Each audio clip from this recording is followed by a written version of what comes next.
You are born in 1241 in a village called Ashford, 3 miles south of the River Severn in Worcestershire, England. Population 212. Your father knows that number exactly because he shoed every horse attached to every family in it. He is the village smith, which means you will be the village smith. This is not a conversation anyone has. It is simply the shape your life takes before you are old enough to want a different one. The forge is attached to the side of your house. A low stone building with a roof of thatch your father replaces every 3 years. You fall asleep to the sound of bellows and wake to the smell of coal smoke before you can read a single word. Your mother died when you were 4. Fever. Your father does not speak of her often. When he does, he says she had good hands. You take this as the highest compliment he knows how to give. You start sweeping the forge floor at 5. Not as a lesson, as a chore. Iron filings settle in the cracks between the flagstones, and if they are not swept, they work their way into boots and feet, and then you have a limping blacksmith, and a limping blacksmith is useless. You sweep every morning. Your father does not thank you for it. He would notice immediately if you stopped. At 7, you work the bellows. The bellows are a leather and wood contraption the size of a large dog, mounted on a pivot above the forge. You pump the handles to drive air into the fire. The charcoal needs a constant breath to reach the temperature iron demands. That temperature is roughly 1,100 degrees. You do not know this number, you know the color. When iron is ready to work, it glows the color of a sunset just before dark. Orange-yellow, almost white at the center. Your father calls this working heat. Below that color, the iron is stubborn. Above it, it burns. You work the bellows for 2 years. Your arms become disproportionately strong for your age. The boys at the village church laugh at you. You are 9 years old with the forearms of a man who loads grain. You do not mind. You are already beginning to understand that the thing that makes you strange is the thing that makes you useful. At 9, your father hands you a hammer. Not the heavy one. A cross-peen hammer, 2 pounds. He heats a bar of iron until it reaches working heat, sets it on the anvil, and tells you to hit where he points.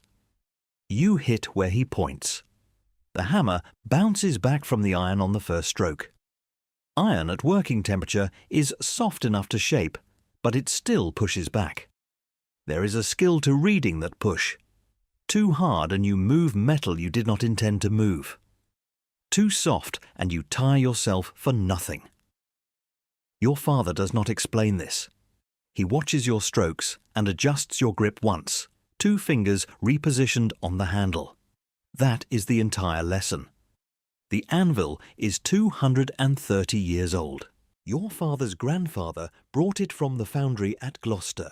It is made of wrought iron with a steel face welded to the top. The face is what does the work. Centuries of strikes have polished it to a mirror and scarred it with notches at the edges that your father avoids, routing work around the imperfections the way a river roots around stone.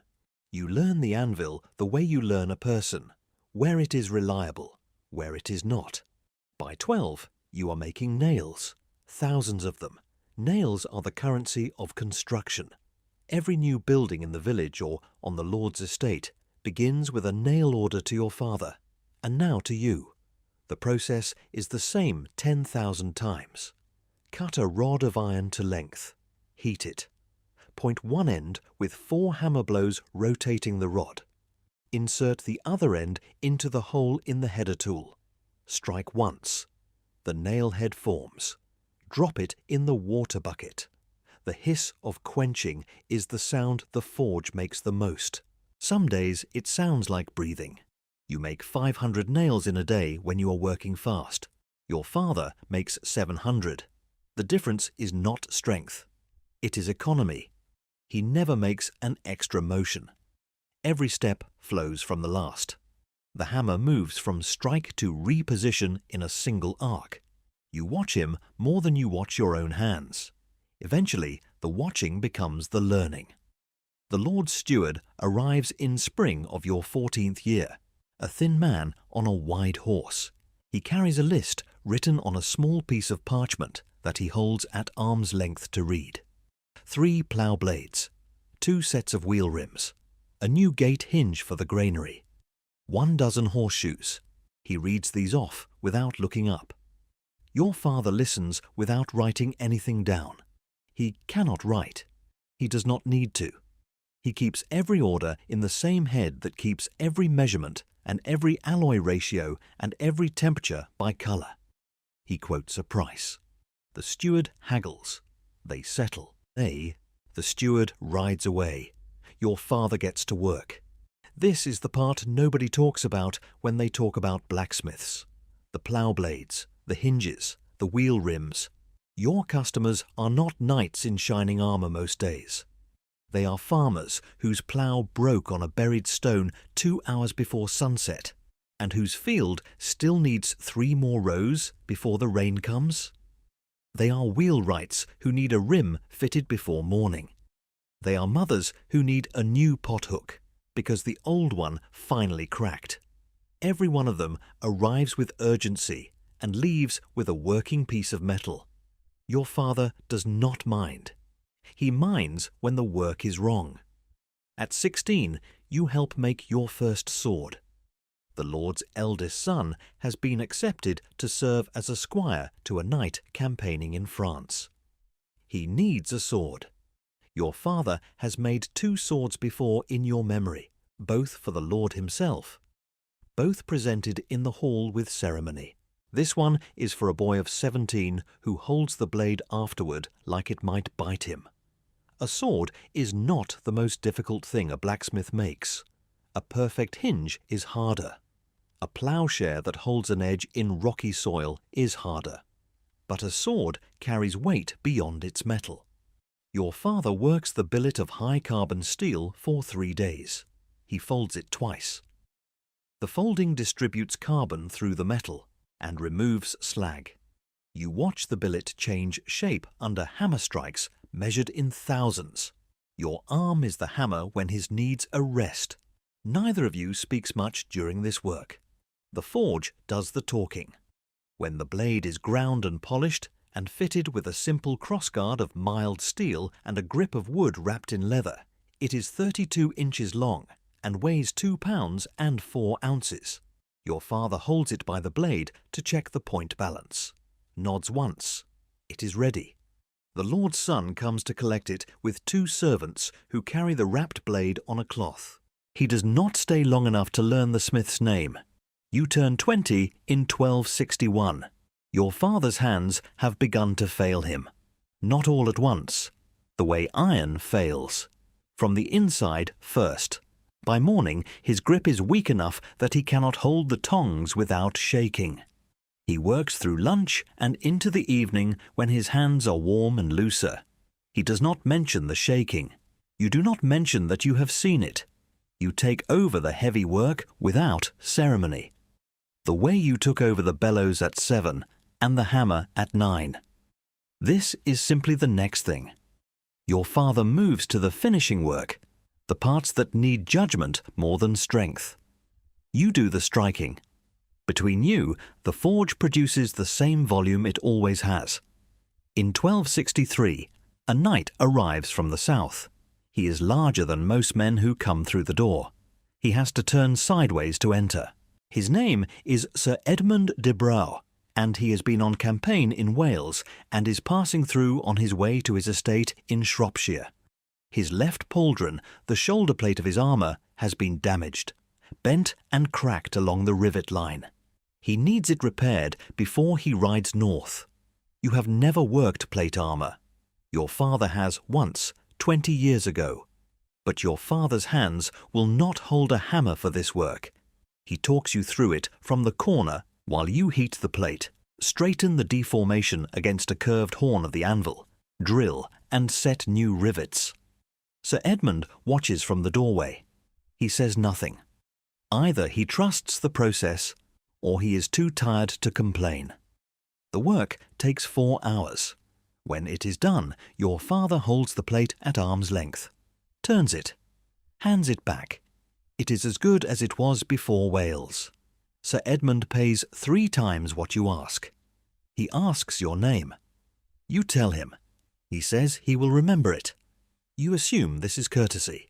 He is not being courteous. 6 months later, a rider arrives from his estate. Sir Edmund's household needs a smith, a cottage, a wage in silver, a forge with 2 hearths, a contract for all ironwork needed for the estate. The rider has been told to wait for your answer. You look at your father. He is sharpening a chisel by feel because his eyes are going with his hands. He does not look up. He says, "Go." The single word that means he has already decided this and there is nothing to discuss. You arrive at Sir Edmund's estate in March of 1264. The forge is larger than anything you have worked in. 2 hearths, stone walls, a separate room for storing iron stock, a grinding wheel fitted with a new stone. The cottage beside it has a hearth of its own and a plank floor instead of dirt.